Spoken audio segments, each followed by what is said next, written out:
You know, I actually didn't want to do a video with about this particular subject because there's a lot of videos on YouTube about folks' personal opinion about the issue and the outcome of Trayvon Martin's trial, where George Zimmerman got off scot-free. And the sad part about it is that, again, it's sad when I actually log onto Facebook or log onto YouTube and they're still talking about this whole thing over and over again as if it just happened yesterday. And the sad part about it is that every time I listen to a video regarding this particular subject, it's always about black folks and how we've been, discriminated against for all these years, and how racism, is never going to change how white people are allowed to get away with killing black folks, that sort of thing. And I knew that, I was just getting sick and tired of it altogether, and I'm still actually getting sick and tired of it because the decision has been made, the court case has been said, the jury has already been out, they've already made their decision to let this fella go scot free.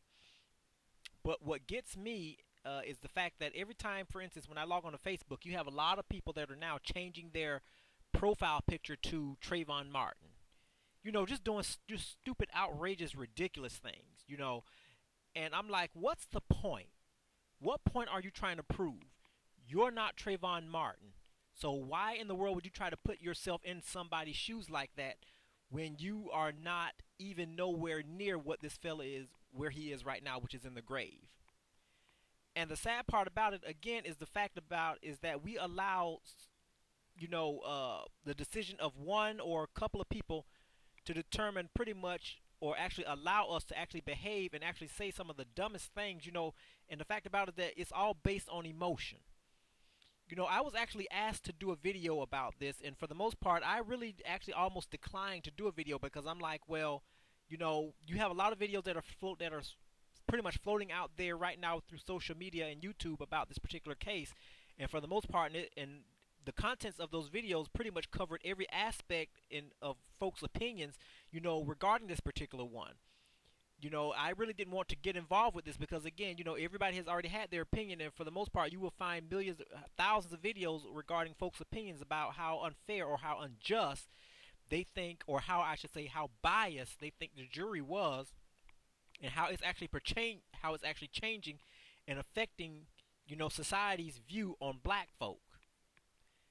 And I really didn't honestly just see a need to post it, but when I agreed to do a video with this, and I said, okay, well, you know what, I'll go ahead and do a video because, again, I don't want to be, I guess I didn't want to actually come across as actually saying the same thing that thousands of other people have said. Whenever I actually do a video, or when I'm actually asked to do a video, I don't actually want to sit there and just really jump on the bandwagon and really just get off and just start talking about something without actually having to make any sense. So what I wanted to do is that before I actually wanted to do a video, I wanted to actually think long and hard to really think about what I want to say, how I want to say it, and I really want the people who may listen to this to really understand the reason why I say what I am about to say. Again, I'm not on here to portray myself to be anyone special. I'm only, again, giving my take on a situation that I've been asked to give, and I'm just going to leave it at that. You can take away from whatever I say, whatever you will. It really doesn't matter to me. Now, to really get to the heart of the matter, because, again, I want to really take my time with this. I'm not going to rush through this, and I don't know how long this video is going to take, so just, if you don't want to listen to it, then I would suggest that you stop listening at this point in time. But to get back into, I guess to the heart of the matter, for the most part, when you actually had I guess, the overall outcome or the overall verdict of George Zimmerman going free, or actually being quote unquote, or being totally set free, of the charges of him actually murdering Trayvon Martin, I already knew that for the most part that the black community was going to actually be in an uproar. It didn't surprise me, and I already had said, and even before I would say a week before they actually was to do, I guess before a decision was to be made on this particular one, I sat down and I told my mom and my sister, I'm like, you know what? They're going to let this man go. And and I even said that around, a couple of friends or whatever, in the area, in my neighborhood or whatever the case may be, and they were like, well, why would you say that? Well, I said, well, for the most part, first of all, you have to look at the makeup, I guess the racial makeup of the jury that they selected. How this was skillfully done, I should say. And pretty much, there's no way, in my opinion, that there's no way that I would think that those people, those 6 women or whatever up there, did not hear about this case, because you had a lot of them that they actually went through the interviews and they were saying, well, they wanted to know whether or not they actually knew or heard about this particular case. And I believe, in my opinion, all of them had to hear about it, because the moment that this particular murder happened, it was all over the airways in the United States. So there's no way that these women pretty much could not have known about this. That's just my personal opinion. But again, the way they actually had this whole thing set up, I already pretty much knew in my mind, okay, they're setting this whole thing up so they can actually let this man go, because they feel that George Zimmerman was justified in, his way of what, as we look at the law, as stand your ground, self-defense or whatever the case may be. As I would continually tune in and out, of, the live coverage of what was going on in the courtroom, you would actually have to sit there and really understand what I'm about to say. Now, of course, you have people that are for and against this whole thing. You had the prosecutors, and then you had those that were actually defending, Trayvon, George Zimmerman. Now, when you think about it, when you look at the history, I guess, and I'm not trying to trample over someone's grave, because God rest his soul, he's dead now, he's not coming back here on earth. But when you look at the actions of today's young folks, most notably young black men, because this is what this is all about. This is a young black man that really now his life has been taken away from him. When they went into his history about, the type of person he was, and the fact that I guess that his own mother was having problems with him, and that, she pretty much kicked him out of the house. I don't know how true or false that may be, but I digress. They painted him to be, this thug, this unruly teenager who, pretty much, I guess, was unruly, and for the most part, it was, this fact about is that, his mother couldn't control him. They said that he was from Miami. He was suspended from school, all these type of things. And, they actually wanted to use that to try to paint the picture of him being violent, unruly, all of these different type of things, that they want to actually make him out to be, to try to, I guess, sway the opinion of society, to make them think that George Zimmerman was justified in what he did. And for the most part, based on the outcome of what we have today, I would say that they did a very good job. Now, my whole issue about this particular, thing is the fact that I, for the most part, am not really all that upset, for the most part, of the outcome of this. And I'll get into that just in a moment. I'll let you know the reason why I said that.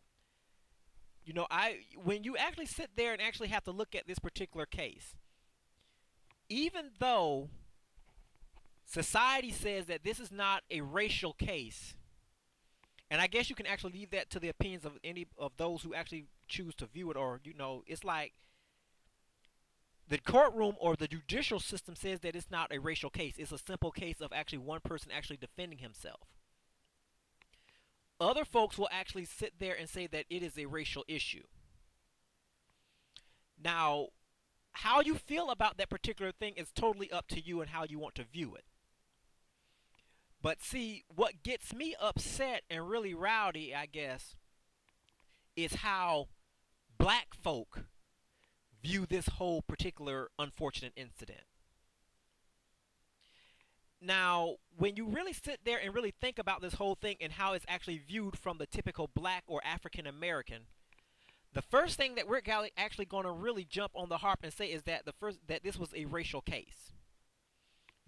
A case of actually being profiled to be something that you're not, people, believing in stereotypes, and not really actually understanding or not willing to take the time to really research to really see what's really going on. Now, all of America is actually looking at this particular case and really saying, okay, well, for the most part, for those who are actually, I guess, for George Zimmerman, they're sitting up there saying, okay, this was a man who was, fighting for his life. And you know what? They may have a case. They may very well be okay, and they may be justified in that.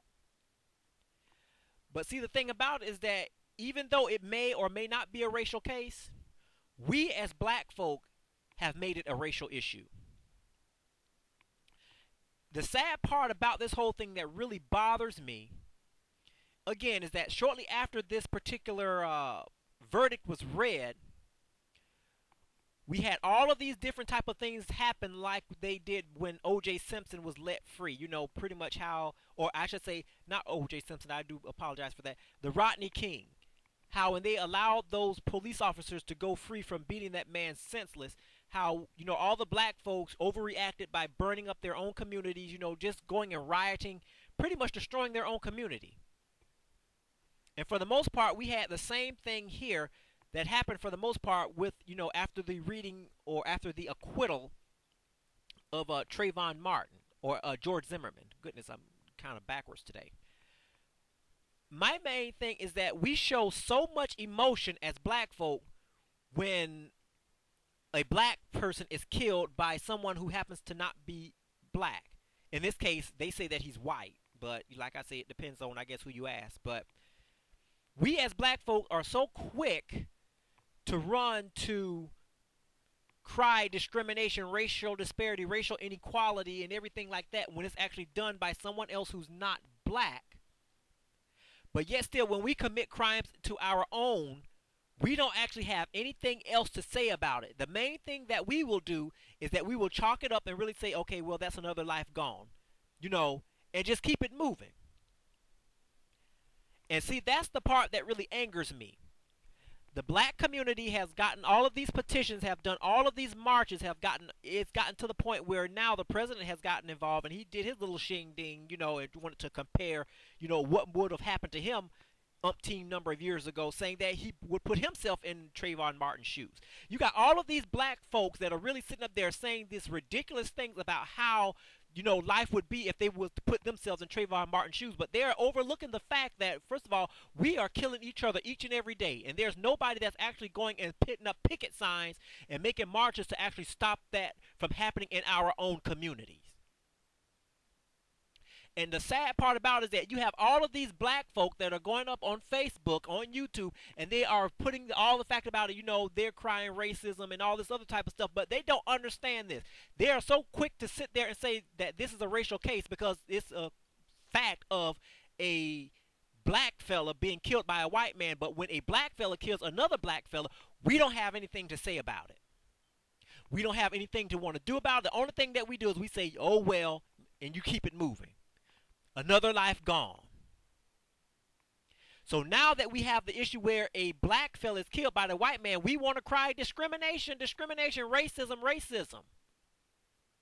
But yet still we don't look at the fact that we're killing and murdering each other, black on black crime every day in our communities. And it saddens me that no one actually had the gall for up to this point. And I think I did run across some videos where someone actually may have, alluded to that, what I'm saying. But it's the fact about it that it's sad that we as black folks really don't see that. We really haven't really focused on it or really looked at the situation from a different standpoint other than the fact that we want to cry racism. And the thing about it is that we always have the uncanny knack or the uncanny ability to always want to play the victim when it's convenient to us in some cases.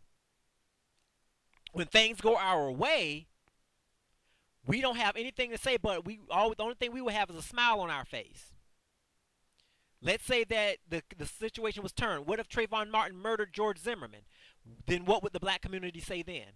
You wouldn't have any Al Sharptons. You wouldn't have any President Obama's getting up there saying these ridiculous speeches about, how they would feel and how injustice is and all this other type of stuff. The only reason why they actually got involved in the political, and it got so political is the fact that the African American community took this thing to heart so much that they began to cry out real loud, and someone had to come in to shut them up. And that's the whole thing about it. Everybody has their, I mean, I'm not saying that we don't have the right to be emotional, but one thing about it is that we have to be able to really understand and really see how hypocritical we can be as black folk.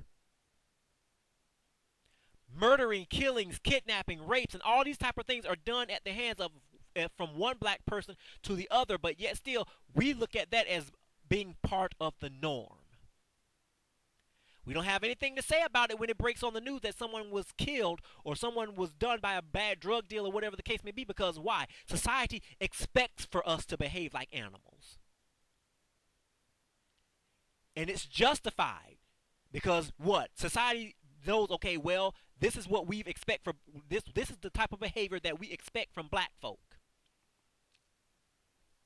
And see, the thing about it is that what really gets me, what really bothered me the whole time that this whole trial was going on, and even up to now, you still have people that are posting things on Facebook, you know, and stuff about it, is that they really never exposed and really said, okay, and really stuck to their guns and really said the truth about what Trayvon, the type of character that Trayvon Martin really is, or the type of person that he really was. The only thing that they would do is they would bring up time and time again about the type of how good he is, you know, how I guess, and the sad part about it, they would bring baby pictures and all this other type of stuff, you know, of him in his earlier years, but yet still they would never actually stick to the facts and really show the type of person that he is now. I'm not saying that he's a bad person, but if you're going to really be truthful and stick to facts, you stick to what's going on right now, not for what he did or what he once was in his earlier years. The fact that he was kicked out of school, and the fact about it is that he was up there, you know, I guess they kicked him out, he moved up to Sanford or whatever the case may be. The fact about it is that they're not even going, and the black community is not really even focusing on that. The fact about it is that we get so emotional when it benefits us. And see, that's the part about it that really upset me regarding this whole thing. There's nothing wrong with actually going out there and voicing your opinion and things like that. But again, let's be real. You have to be real. If you're going to be real about one part of it, let's be real about the whole thing. Because again, this particular issue, I really didn't want to speak much about it, but this really bothered me deeply. We sit up there, we hold picket signs and all this other type of stuff, and then we get the Black Panthers and the NAACP and all these other type of people getting involved. But the thing about it is that next thing you know, even though this is actually, you know, an unfortunate incident of someone, you know, who may have been stereotyped or profiled, the end result of him being gone, but the next thing you know, we as black folks are going to still go about our merry way the next day killing each other. But yet still we want to make this out to be the worst thing that has ever been done to a black person in history. And see, I think that we've learned to actually play the victim because of what has been indoctrinated into our heritage through slavery. We are used to actually being beaten, persecuted, you know, being looked down upon, being spit on, and all this other type of stuff. And we've gotten so accustomed to it, we've gotten so comfortable with it that now anytime some sort of injustice is done to us or our own, the first thing that we want to cry is, you did me wrong. I'm totally helpless. I was minding my own business. They did me wrong. Is that the case of what this is? That the issue of what's been going on between Trayvon Martin and George Zimmerman? It's up to your opinion, and it's up to you to take away from it what you will. But we have to understand and get in our minds and stop this, you know, playing the victim role every time something happens that happens to be between one race and another when it comes to black. Nobody has actually went up there and said, okay, well, you know, he probably may have mouthed off to the fellow, whatever the case may be. Because one thing about it, I'm going to tell you something. Teenagers these days, young black male teenagers these days, they are out there trying to prove their manhood. I'm not saying or giving an excuse for what George Zimmerman did, because he took a life. He took somebody's son. He took somebody's brother. Okay? But the fact about it is that we are still ignoring the fact of what these type of people are becoming, what these type of young individuals are transforming themselves into these days. The first thing they want to do is go out there and pull and try to prove their manhood by jumping up in somebody's face, mouthing off at them and saying this, that, and the other, thinking that they're bad. But see, one thing about it is that what society is not teaching them, Or what they are failing to understand is that there is somebody out there that's bigger, badder, and can really get up in there, if you know what I mean, and go toe to toe with them. And see, one thing about it is that God rest his soul, he is, I guess, I don't know if somebody didn't school him on that, but see, in my opinion, I think, and I can be wrong because I wasn't there, none of us was there, but I'm thinking that maybe, Mr. George Zimmerman may have said something to him, that maybe, I don't know, was not as harmless as we want to make it out to be. And maybe Mr. Trayvon Martin maybe took it a bit out of context and maybe stopped and approached him and got all, huff and puffy, wanting to prove that he is a man and can really handle him on a man-to-man level. I'm not going to sit out there and say that and make George Zimmerman out to be, the innocent person out, because again, there were some things that he said that was brought out in the forefront that I thought that was a bit questionable, that he really should not have said, that really made me think, okay, maybe he does have something against black folk. But see, even if that's the case, we have a habit of taking things and blowing it way out of proportion.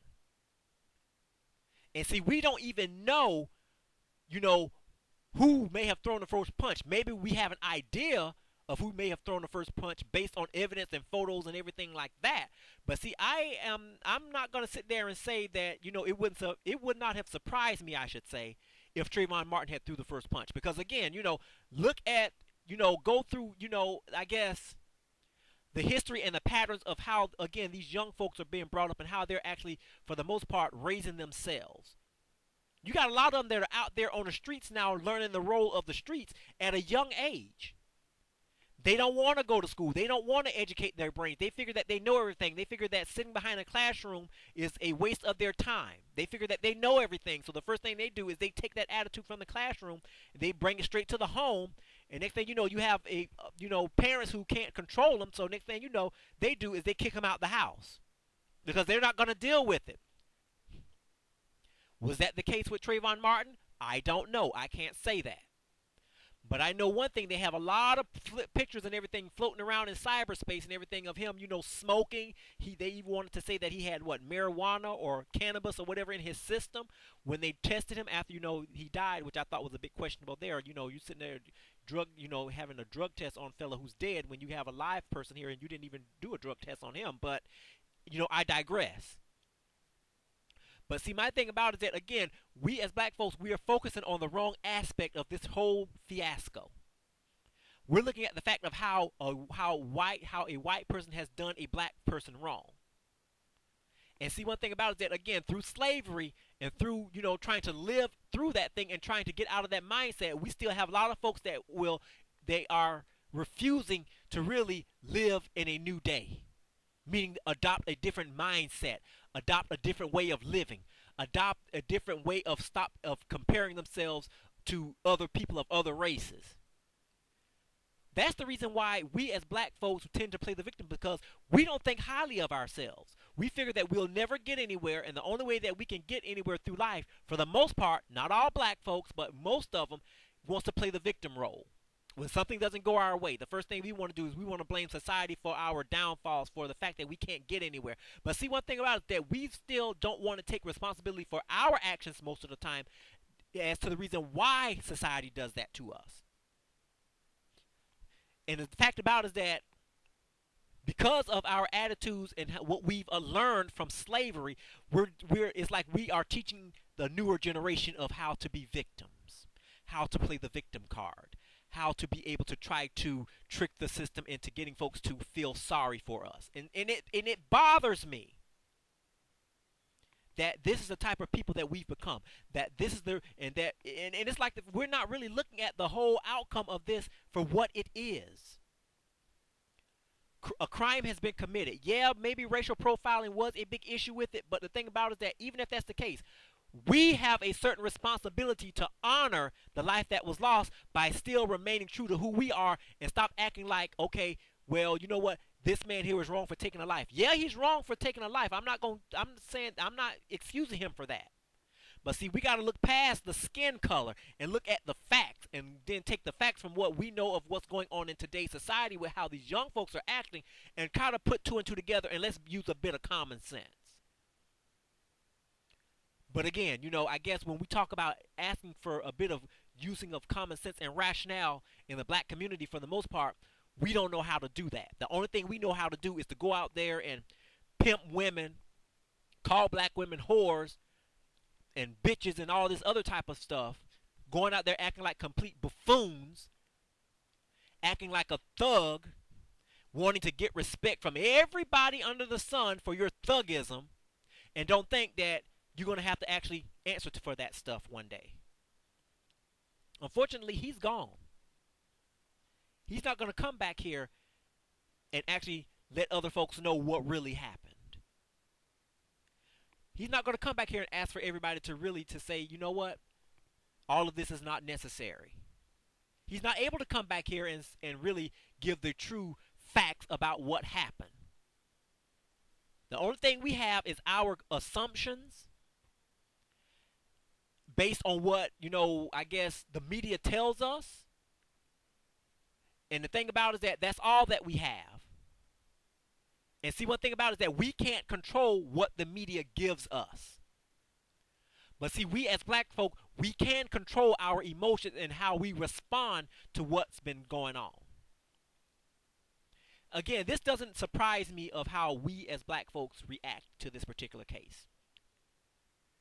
When they actually sat there and said that they were not going to sentence, or that they was going to find him not guilty, when they read that verdict, I cringed a little bit. I cringed not for the reason why most people would think, oh, another white man has gotten off from killing somebody black. That's not how I was thinking. But I kept it to myself. I was cringing because I know we as black folks are going to get out there and show our behinds, and we're going to show it to the nth degree.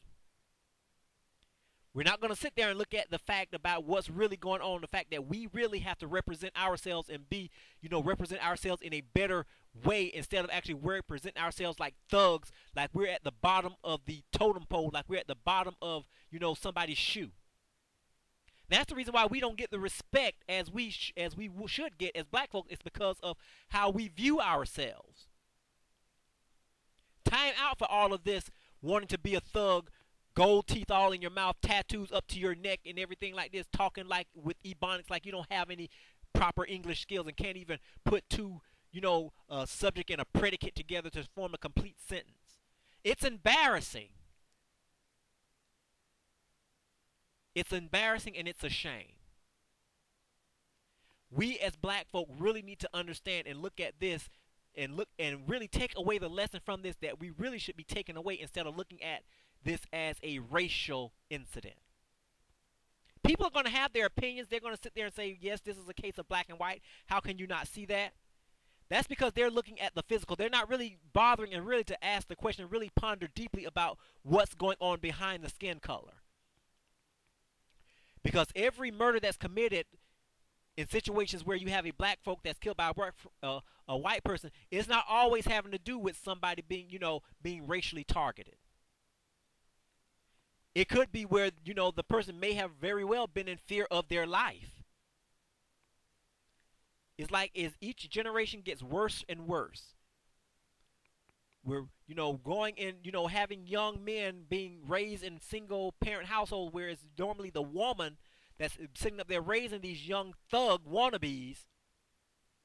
And then they're going out there not having any skills to really land a good job.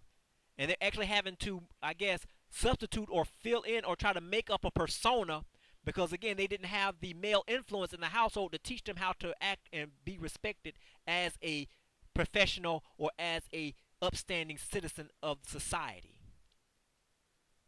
And since they were missing that influence, they had to go out there and substitute and really upplay or overdo something that they was lacking in the household.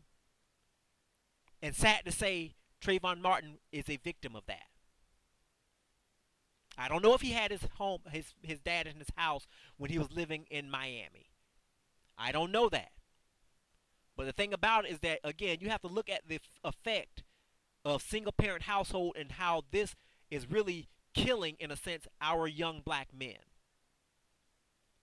Again, in most cases, it's causing our young boys to either be overly effeminate, or it's causing them to be overly, I guess, over manly, where they're trying to actually overcompensate their masculinity, and next thing you know, they're going out there portraying it off the wrong way to some folks who are just not going to have it. And for those who are not going to have it, this is the outcome that we're going to have. Okay, so pretty much that's all that I have to say to this. I may have angered some folks, but you know what? They asked, and I spoke.